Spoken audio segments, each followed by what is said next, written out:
It starts out with good intentions. We all want to live in a society that has less racism and less sexism and less homophobia and transphobia. The problem isn't with bad intentions behind political correctness. The problem is human nature. Human beings love power. They love the power to shut up other people, and they will leverage any rule, any law, any standard to attain that power. And that's how political correctness affects our society.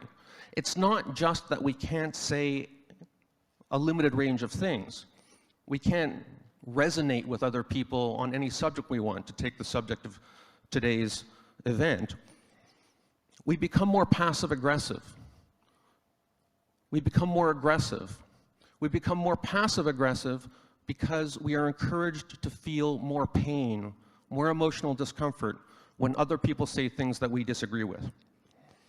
Then we become more aggressive because we weaponize that pain that we feel.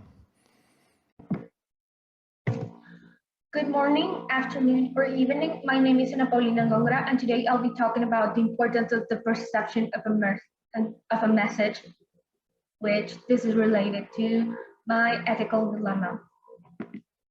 Okay, so first of all, we have to talk about the basics. Why do I care about this topic? As an artist myself who has gathered a small public and coexists in a community of artists, I often see this dilemma literally crumble around me, whether it's my peers being bashed for something that they're not because misinterpretation of their work, or I myself having to stop myself to avoid doing something wrong because I may get into a compromising position and this could affect me in the long run. And how is this related to my pop? I've always said that art is the biggest way to communicate an issue, no matter how raw it is. It sometimes can be a better medium since this is the more effective. This goes to the masses. So communication is often used to inform and bring light to these big issues. So where's the problem here? You see, as time goes on, ideals are constantly changing, and due to this constant evolving, us as a society are now showing a light into what we used to ignore, such as homophobia, transphobia, racism, and many other social topics. And over the years, this has affected media as well. It can be a good thing since it disapproves normal behaviors that we had in the past, like today with the standards of beauty and how they are constantly changing and adapting to different body types, and also as well as how they're evolving into including different minorities such as gay people, people of color, people with different ethnicities, and so many, many more. But as well as this is a good thing, this ideology change could affect the future works by putting them on a higher standard. As you can see, people have to have a political message. It always has to have a political message in order to be politically correct. And this can be a problem because when going with controversial stories or stories that want to inform, let's consider this goes to masses, people that have different perspectives. As well as this is good because you get to inform, this could get to catastrophic actions and ideals that could hurt people. That could hurt people and make more bad than good when the point of it was to make good. And this is where the real issue comes from. Do artists have to be politically correct all the time in order to avoid scandal and the message to be misinterpreted by its public? Okay, you might see it as it's a very simple idea. Yes, they should be conscious of what they put out there. No, art should be a freedom. But why is this addressed in the first place? Where can we see this?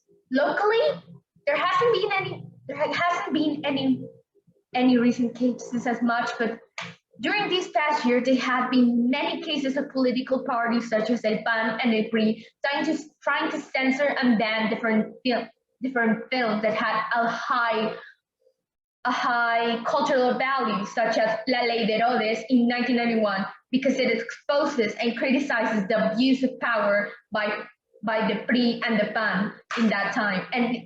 and both parties even accused them during that time to affect the results of the elections in 2000, and then also as well because of moral issues such as El Crimen del Padre Amparo in 2002.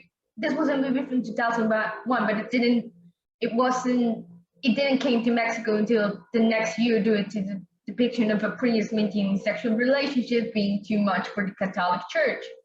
And don't get me started globally. During the release of the film Joker, many of the people criticized the film for the romanticization of insult culture, which consists of a culture of marginalized men with problematic issues such as misogyny, mental illness, and the resentment of society. The Joker is literally their symbol. That's how bad this is. And it also accused the film of being able to spark violence to the point of adding security to the cinemas portraying the movie. And it also accuses it of being irresponsible by how it shows its message. This is an issue because on one hand, as said by the novelist Easton Ellis as a way to protest against the supposed victimization of communities, artists cannot explore. They cannot make inappropriate jokes, they cannot make dark humor, they cannot show a message, they cannot show a light because they have to be correct. They have to be happy with everyone. When you cannot be happy with everyone has a different opinion. And it's also affecting creativity of an artist, not only by having to constantly stick to a political side in order to make everyone happy, but this also makes the quality of movies go lower. You have to just look at the things that Mexico is coming with today. It has to be seen in the past years of Mexico that the cinema is decaying more and more to the point of becoming more commercial than it doesn't even have a purpose. It's bland, it's empty. And this goes even, as a filmmaker, Arturo Ripstein explains, the less obstacles and fury, the better. We're in a period where the only thing we want is to have their stomachs broken. Art is unquestionably dangerous. And I can agree with that. Art is a medium that shines light. But how can we solve this? In order to solve this, I think I have the best way to describe it. With this quote of the journalist Melissa Kingwe in 2019, today the new censors would like to treat the artist's creations as a reflection of their political opinions, judging each other by the yardstick of others. What we need rather is to remember Proust's arguments, which is that the two should be dissociated. What does this mean? Art and artists should be dissociated completely. We have to understand that not because a form of art it's treating a topic that's somewhat problematic, it doesn't mean that the artist thinks the same. Sometimes it can be like that, but we cannot censor what we're not agreeing on.